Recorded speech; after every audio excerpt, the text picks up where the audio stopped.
It's important we look at the facts. Why? Douglas Ross is sounding pretty scared. I believe in independence. And he clapped like a seal.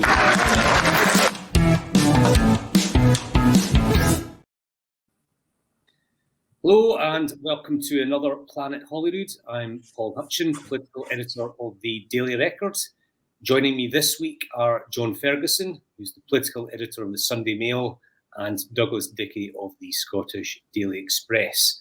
So, probably for the first time since we launched Planet Holyrood, there are other subjects to discuss other than the SNP police investigation, which seems to have dominated Scottish politics for weeks now. Maybe it's a sign of politics getting back to relative normality. So let's start with what was a bit of a row over the weekend at the Scottish Tory Conference in Glasgow. Now, the Conservatives have been jumping up and down, calling for transparency from the SNP in relation to membership numbers. I think that's absolutely fine. The SNP have been acting very badly on that. They've also been criticising the SNP over the fact that press were nearly banned from the hustings in their first leadership contest. And again, they were right to call out the SNP on that. But at their own conference, it seemed like they were trying to shut out various media titles from being part of a huddle with the Prime Minister, Rishi Sunak. And it was only after the press kicked up an almighty fuss that they bowed to pressure and caved into transparency. So, Dougie, let's start with you. This was stinking hypocrisy, wasn't it, from the Scottish Tories? Well, Paul, obviously we were one of the chosen few who would have got in beforehand. So, you know, my understanding of the situation is that this was a pre-arranged sit-down with Rishi Sunak as opposed to a press huddle, press conference, you know, with a selected group of you know, journalists. This wasn't, you know, people being banned from a press conference here, which we've obviously seen in the past from, you know, the likes of Alex Salmond, a great lover of banning certain titles from press conferences. So, you know, from our point of view, to us, we were invited along to ask Rishi some questions, which we did so, and all of a sudden there was a big stink kicked up about it, and some others invaded the scene. Was the How come it was only centre-right titles that were invited? Well, because I don't think Rishi Sunak really wants to sit down with the National, because you know, I don't think they're going to be particularly kind to him. You know, the Record, the Scotsman, the Herald, all of them were, I think, from our point of view, you know, is it? I'm sure you wouldn't have been happy if we tried to muscle in and, you know, you're exclusively Humza this week, Paul. That was a one-to-one though, but this was like 5 or 6 different titles. How can a party, you know, criticise, say, the SNP for trying to exclude the media from a hustings, and then basically try and exclude multiple titles, you know, from their own sit-down with Sunak? But this wasn't a hustings. The press weren't banned from the Tory conference. You know, no one was banned. This was a pre-arranged sit-down. But if it was a sit-down with one title, if it was like you getting a sit-down with the Express, fair enough. But this was like multiple titles. They just decided to exclude the ones they didn't like. I mean, how is that respecting press freedom? Well, I think ultimately, if you know, had it been a press conference or a press huddle, I think you would have a point. But you know, I've been involved before. Select titles invited along to chat to people. I don't think it's anything particularly strange. It's not like everyone else was banned from the conference. So to us, it didn't feel like, you know, a big deal. Obviously, others seen it differently. I don't really think it's in the same category as what we've been discussing elsewhere in the last few weeks. Isn't it in the same category, though, as Alex Salmond in his final press conference at Butte House after he lost the referendum, when he basically told titles like The Telegraph and others that they couldn't attend? Well, that was a press conference. So this wasn't a press conference. So it wasn't a one-to-one either. No, but it was, it was a select sit-down, which, I don't think is a particularly rare thing.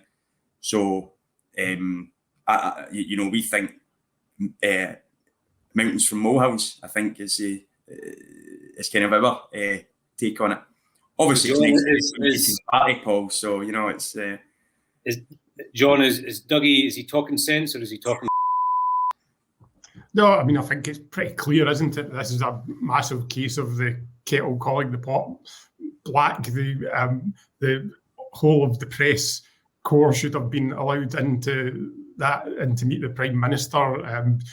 Rishi knows that he's not going to get an easy ride when he comes to Scotland. This is nothing new. He'll quite frequently pop up in the far reaches of the north of Scotland to avoid having to meet the wider press because he knows that they're going to ask him difficult questions. Equally, the Tories were very happy to go on at the SNP over their membership numbers, but quite rightly, they've been criticised for refusing to reveal their own membership numbers. To be honest, I don't know why they don't just come out and say, look, the numbers are quite low. We are not a mass membership party like the SNP. We are after your vote, not sort of paying members. So, yeah, I think the Conservatives can't give lessons on transparency to anyone, and there's lots of very good reasons why they don't want to be transparent. They've been hiding behind the SNP's troubles over the last few weeks, but the fact is that the Conservatives have got loads of extremely serious questions to answer around COVID contracts, around Partygate, which is still rumbling on, around dodgy BBC chairmanship appointments, around all of the Russian money that seems to have found its way into the Conservative Party, around the role of Brexit and the cost of living crisis. So, the Conservatives are not a transparent party, and from their point of view, with good reason, because they've got some very, very serious questions to answer. Right, let's move on to the SNP police investigation. It's kind of died down a little bit this week compared to previous weeks. John, you had another really decent exclusive at the weekend about cops probing money that had been given through wills. Today we ran an article by the former media chief of the SNP, Murray Foote, who quit over false information being provided to the Sunday Mail over membership data. Now, to pretty much summarise Murray's argument, he's made some pretty damning criticisms of the police investigation. He's described it, I think, as a grotesque circus. And he's even offered a bet on whether there's going to be no charges. So just starting with you, John, what do you make of Murray's critique? Fair or not? So I obviously read this piece with interest. I think that some of the points he makes are quite fair. He's basically, his argument seems to be, if it transpires in a few months that there's been nothing to this, then the police and the Crown will have very serious questions to answer, because they will have effectively played a huge role in dismantling people's faith in the ruling party of Scotland, and all for nothing if it transpires that there are no charges and that there's not a case to answer. I think that's a totally reasonable point. The police it is clear that this, rightly or wrongly, this is having a massive impact on the functioning of Scotland's democracy. And that's a serious thing. I think for that reason, the police should be thinking about that, and they should be trying to conclude this process sooner rather than later in whatever way it's concluded. So I think that's a fair enough point to make. I think the thing that's quite puzzling is why Murray is so utterly convinced that there's going to be nothing to do this. Now, I would caveat that by saying that he said that he would bet on there being no charges, but then he said he would only bet a fiver, which would barely buy you a pint these days. So it doesn't actually suggest that he's got that much confidence that there's not going to be any charges. Source close to Murray Foote told me that he's received quite a lot of bets this morning. Exactly. I'm pretty sure there'd be a lot of people wanting to place a bet with him on that one. And I think, the more serious point here, I think it's Murray's track record in these matters hasn't been stellar. I think that is worth pointing out. There hasn't been any evidence so far that the police are sort of using this as some, there is an argument that this is some kind of unionist plot to destroy the SNP. I think that's pretty far-fetched. I think, for example, an example of this grotesque circus that Murray has suggested is the presence of a tent outside the First Minister's home. Now, without saying too much about the case itself, I think what you could see there was that there was a tent over the entrance that a van was driven into that might suggest that perhaps items were being removed from that house and that the tent was there in order to protect the First Minister's privacy rather than to somehow embarrass her.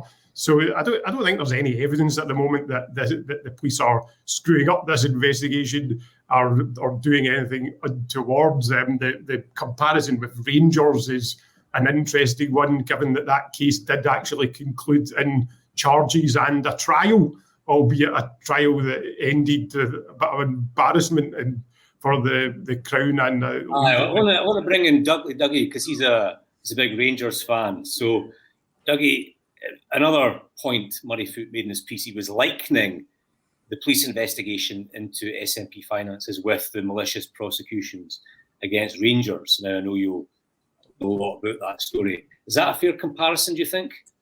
Well, I think that remains to be seen, Paul. Obviously, John's right. We don't know yet whether even, charges will be brought. And there is obviously the difference in, the Rangers situation that charges were brought. There was a trial, whereas right now we're still at it feels like we're still at the early stages of this, even though, as Murray Foote pointed out, this investigation has been going on for 2.5 years now. So, but I think at the same time, we're talking about an investigation into, two massive Scottish institutions. I can't imagine many Rangers fans will be happy with the comparison to the SNP, but obviously what happened there is, the Crown are facing a £50 million bill for this, and there are real questions that the Crown need to answer on that. And ultimately, if Murray Foote is correct, which I found the whole article a bit odd, to be honest, because everyone knows that there might not be charges. Everyone understands that. We kind of get it. Murray Foote's obviously an SNP supporter. He was on the SNP payroll until relatively recently. Of course, he's going to think, that the police investigation's a sham. It wasn't really a surprise to see it. So I think we'll only know if the Rangers comparison is relevant once and if and when charges are brought. But the other difference being is that the Rangers charges were brought after, if you want to say, the downfall of the club. Obviously, we're not quite back to where we'd want to be right now, but it came after the takeover in 2012, whereas here it's happening when the SNP are at the top, or have been at the top of Scottish politics for 16 years. So the Rangers one's actually kind of flown under the radar a bit because of the fact that the club's back in the Premier Division. I think if we were still, down in the kind of lower leagues, people would maybe pay a bit more attention to it. But whereas with the SNP, it's obviously front and centre. I think the Rangers one has went under the radar, but I think once everything's concluded in that, there's going to be a massive public bill and there's going to be public outrage about it, the same way that there's public outrage with the SNP. So I guess the answer, are they comparable? Well, yes and no. So but we just need to wait and see how. I think it was maybe last week I did a story about former special advisor who worked for Nicola Sturgeon, Noel Dolan, criticising the police investigation. Now we have Murray Foote. Do you think there's an attempt by some people in the SNP to sort of criticise the police probe? I don't think there's any doubt about that. I think obviously You know, 1 week I did see that story, Paul, and then this week as well, obviously front page, it's getting a lot of traction. The SNP would have nothing more than to discredit this, and I think the problem lies in some ways. Right now, it doesn't matter if there's charges, and in fact, I think Ms. Hannah made the point last week's show. It might actually be better for the SNP if there were, because then, you know, we would need to wait for the court case. In some ways, it doesn't matter because the damage in a lot of people's eyes is already done, and obviously the SNP are trying to limit that damage, they're trying to question it, and I've no doubt at all that there's people high up in SNP HQ thinking, how can we try and discredit almost this police investigation? And now they're they're coming out, and that's what they're trying to do. Sorry, on you go, John. I think that there will inevitably be these accusations from within the SNP that the police are going after the party maliciously. The counter argument would be that after the experience of Rangers, they wouldn't be so stupid as to mess up in that respect a second time, given it's cost them over £50 million in the case of Rangers. We're going to break new ground on Planet Holyrood and actually discuss a policy. We've been so consumed by the police investigation that so the meat and drink of what Holyrood discusses tends to fall by the wayside. Now, free school meals. I did an interview with the new First Minister Humza Yousaf earlier this week, and he basically dropped a strong hint that he didn't want to see any more expansion of universal free school meals. So the policy exists for primary 1 to 5 just now. They're committed to extending it for 6 and 7, and there's also a campaign for it to apply to secondary school pupils as well. So he sort of suggested to me that that wasn't going to happen. Now, John, the Sunday Mail have got a campaign for universal free school meals. What did you make of Humza's comments? I thought it was really disappointing to hear him saying that. Obviously, the Sunday Mail have been campaigning for universal free school meals. That's not just something that we've come up with. It's something that teaching unions generally, teachers themselves,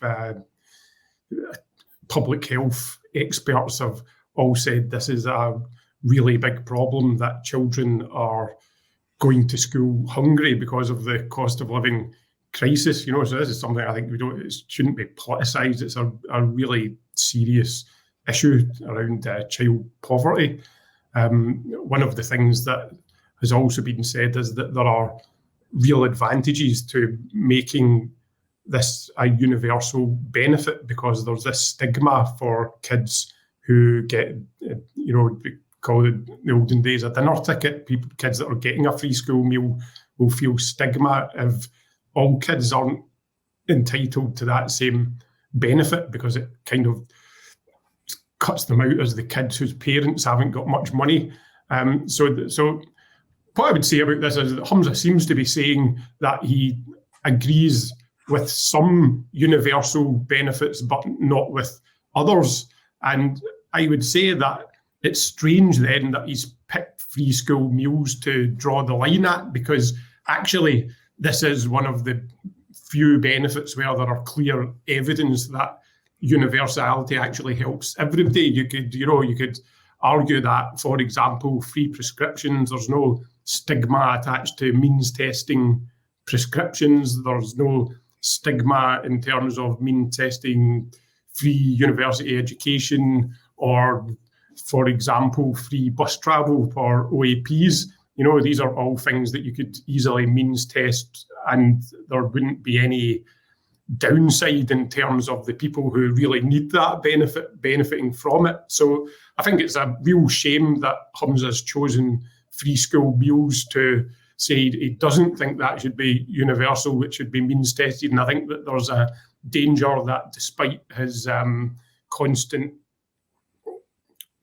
saying that he's very progressive, that he's, by saying he wants to means test free school meals, he's going to end up looking rather mean himself.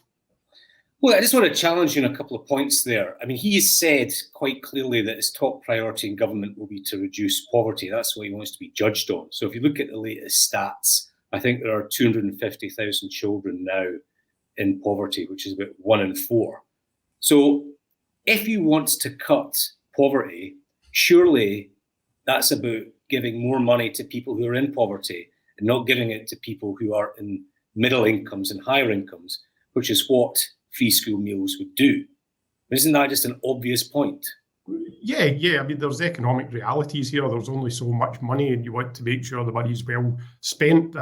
But that's why I would say that if you want to means test benefits, then perhaps there are better benefits to means test. For example, free university tuition. Not saying that should be a policy that's scrapped, but that is something that benefits more middle-class families than working-class families. Equally, free travel for pensioners is something that, there are many pensioners who are not struggling, but they all benefit from that universal provision. So I think that the case of free school meals, there's overwhelming evidence from teachers, from teaching unions, that the children are going hungry in school, that this is a very direct way that you can alleviate that aspect of poverty, food poverty, and that there are huge benefits to making that provision universal, that you'll get to more kids that really need it by making it available to all kids. Surely, let's say you had 500 million quid to play with, and you're looking at it in the context of what's the best use of those resources to reduce child poverty. Surely something like topping up universal credit, topping up the Scottish child payment for targeted groups like lone parents or under 25, that would have a tangible benefit, tangible reduction on the child poverty targets in a way that free school meals for every child, regardless of their parents' income, simply would not. I mean, again, I would point to the evidence from experts in this field that actually that this is a good way of how can you be more direct in helping kids than to actually give them food in school. That is, you can't get a more direct way of helping kids than doing that. There are also issues with topping up other benefits that perhaps that won't reach the children that are living in poverty in the end. So governments work within limited budgets, and there's always an argument that money could be better spent elsewhere, and it's a age-old debate to be had, about the universality versus means-tested benefits. But what I would say is that there is really strong evidence that this benefit is one of the few that the lack of means testing actually has a tangible benefit for the kids that really need it, as well as the kids that might be getting a free meal at school and their parents can afford to give them it. I mean, you've spoken about the groups that are in favour of universal free schools. Have they done any research on the number of kids that would be taken out of poverty as a result of this policy, and how much it would fall by from 250,000? Because I think that's critical. Yeah, well, I mean, I think what you would know for sure is that kids wouldn't be hungry in school. You don't need a study to know that. And there's also been some really good work done in London, where they are actually rolling out free school meals for all primary school kids, which they haven't been able to do up here yet, despite it being promised years ago. That appears to be working really successfully. And there's been a pilot ran in a couple of secondary schools in London, which found that it could, you could, by, for example, staggering lunch breaks, you could deliver the policy without having to spend too much money on extra, canteen facilities and things like that, which is one of the arguments that the Scottish Government has used for not extending the policy into secondary schools. They found that just by, being creative, you can find ways around that, and that they found huge benefits for kids across all school ages from universal free school meals. So I think that there is a evidence base out there that this is something that is really effective. I mean, I spoke to a council leader today who said that you could actually just raise the income threshold for qualification. You should, maybe like anyone who's in a household where the income is like 20, 25 grand, even 30 grand, you could give every child free school meals. But for every single child, regardless of how much their parents earn, is that not just like a waste of money? Well, we've already implemented that policy for both. So the principle has been accepted by the Scottish government, certainly, that this is a good thing to pursue, that universality and this benefit is a good thing. So that's been accepted by the government. That's not up for debate. That's why they've rolled this out to primary 1 to 5. So what they need to answer is why they think that it would be counterproductive to give that same benefit to all kids. There's also a pretty good argument that you save a lot of money through not having to take money in. You don't need to have checkouts and all of that kind of things in school. You don't need to have all the admin associated with charging some kids and not charging others, and also going through the admin process of means testing, which requires getting information in each kid's parents' income. So there's lots of ways that you can save money by just making sure that every kid has a meal available to them if they want one. The other thing is that that this isn't a situation where kids would be forced to take a free school meal. That loads of secondary school kids tend to go for lunch out with the school grounds. There was also, I'm quite sure, there could be the provision put in place, or parents, if they want to, they can just continue to pay in some sort of top-up card scheme. You're right to say that we need research in this area. What I would say is that the Scottish Government don't seem to have done that research themselves. They promised a pilot scheme to look at extended free school meals into secondary schools almost a year ago, and that's still not happened. They should at least deliver that, and then they could look at the data that they get back and decide from that whether they think that it's the right thing or not. Just to suddenly say that they're knocking the whole policy in the head, it feels to me like they're letting families down. Dougie, what's your take on the apparent free school meals U-turn? Yeah, I think it's a complex one. I think John hit the nail on the head when he said that there's other policies out there that he could have looked at. Tuition fees, prescriptions, free bus travel, etc. The main thing for me is I think that free school meals ends the stigma around kids going into school and being, as John said, the dinner ticket. I mean, I'm afraid I was one of the kids who religiously took my meal outside the school when I was at secondary, because no one touched school meals in those days. I think there's also a health benefit of it, to make sure that they're not out there eating rolls and chips for their lunch every day. I just think it's a bit of a tactical error from Humza Yousaf. It's a policy that I don't think anyone was really going to have a major issue with. And from to pick that one over, say, for example, and I say this as someone that's on a repeat prescription, repeat prescriptions, I certainly wouldn't balk paying for my prescription. 90% of them were free anyway, I think, back in the day.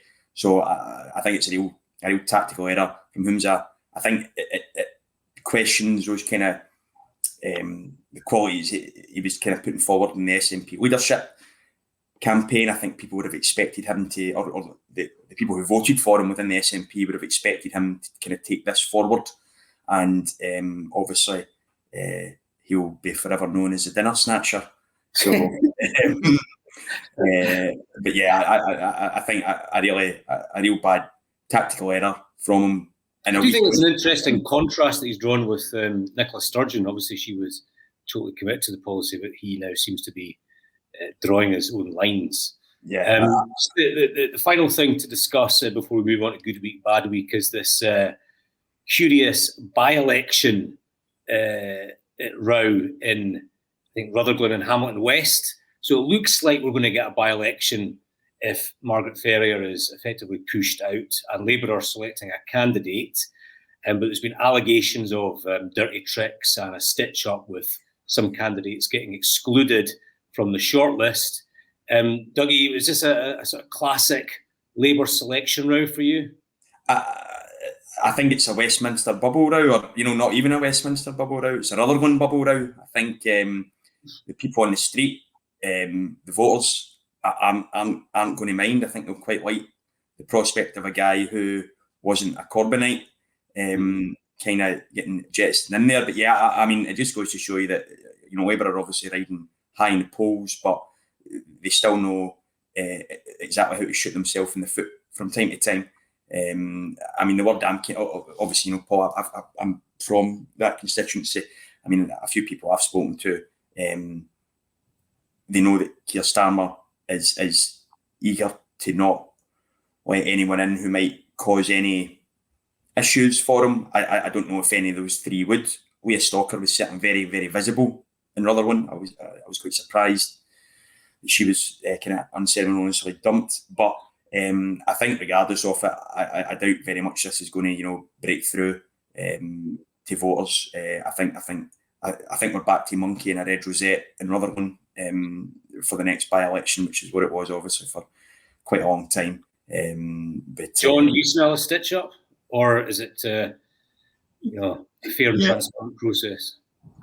I think Douglas has hit the nail on the head here. This is the root of this is about a feeling that Keir Starmer is dropping any candidate that there's even a sniff of the old style Labour left about them, and wants he wants to instead, you've got local candidates who have campaigned for the party through the bad years, and Keir now wants to parachute in sort of new Labour style drones in their place. I think that at the moment it's a bit of a bubble issue, but I do think that larger issue of there being a big faction within the Labour Party who are increasingly furious at the way Keir Starmer is, as they see it, turning his back on the heart of the party, the old left wing of the party. I think that's something that's going to increasingly bubble over into the public as we approach a general election. All right, let's wrap things up. John, let's start with you. Good week, bad week? So I've chosen, I think this is a really bad week for Scottish school children. There's the Commissioner for Children and Young People himself said just a few weeks ago that the kids that he had been talking to were really keen to see free school meals rolled out to all school children. Humza Yousaf seems to be saying he's not in favour of that happening, despite all the benefits that it could bring, as we've discussed earlier. So I think it's been a bad and sad week for school children, especially those living in poverty. I think that it's been, interestingly, quite a good week or last few months. This might seem like a strange one, but it's been quite a good week for Scottish independence. The reason I say that is that, the reason I say that is that despite the kind of catalogue of terrible headlines for the SNP over the last month or so, actually most of the polls we've seen seem to be suggesting that while support for the SNP seems to be taking a dip, actually support for independence itself is remaining more or less where it's been for the last year or so, in the kind of high 40s. So that's a really interesting thing. What it potentially suggests is that support for independence is decoupling from support for the SNP. Would point to there being a lot of homeless voters now that want a mainstream party that's kind of centre-left that is a bit more soft on a second referendum, for example. But certainly the evidence is that while the SNP are going through a bad patch. Actually, the overall mission to achieve an independent Scotland isn't. Okay then, Dougie, who's looking at the stars? Who's lying in the gutter for you? Well, I'm going to flip John's words about. I think it's been a good week for the union, because after 9 years of throwing absolutely everything at it, support for independence has barely moved. And in fact, I think the poll last night suggested we were right back at 45-55. I think as well, even though there is maybe a decoupling between the SNP and independents, ultimately the SNP are the mainstream independence party. The Greens and Alba are nowhere near them, and those votes are going over to other parties, mainly Labour. I think it shows that support for independence is actually pretty soft out there, and people might like it as an idea. When it comes to the practical realities of it, they're going to back a unionist party. For bad week, take your pick. It's been a bad week for Scottish fishermen, for school kids. Some people would say it's been a bad week for freedom of speech, but I've went for Humza Yousaf. I think he's had a bad week, and the reason I've picked him is because I've seen a few people saying that he'd actually enjoyed quite a good week, probably his best week as FM, and I thought that is probably true, but I think that's because this week's been a 2 out of 10 rather than a 1 or 0 out of 10. He's I said he had his best day yesterday. Yeah, that's it. Not his best week. But I take your point about, it's a low bar given the problems. I mean, so what he's done is he's ditched another one of Sturgeon's policies, another U-turn on something that SNP supporters might expect him to follow through on. At the expense of Scottish children. He's had a mini rebellion, which 6 weeks into the job, I think Sturgeon to go about 9 years before there was even a hint of a rebellion. And obviously the poll last night suggested that Labour are narrowing the gap quickly. And in fact, I think they've taken over the SNP on the list vote. What I think is interesting about that is whether some of those Green list votes might move back over to the SNP when people see that happening. But that kind of remains to be seen. His own personal ratings are pretty poor. I think he's enduring an absolutely torrid time of it. But you know what? 2 out of 10 this week, Humza. It's an improvement on usual. So let's see. He might manage 3 next week. Right, that's it for another week. I hope you enjoyed the latest Planet Holyrood. Thanks again to John and to Dougie for their commentary. Please join us again next week. It's important we look at the facts. Why? Douglas Ross is sounding pretty scared. I believe in independence. And he clapped like a seal.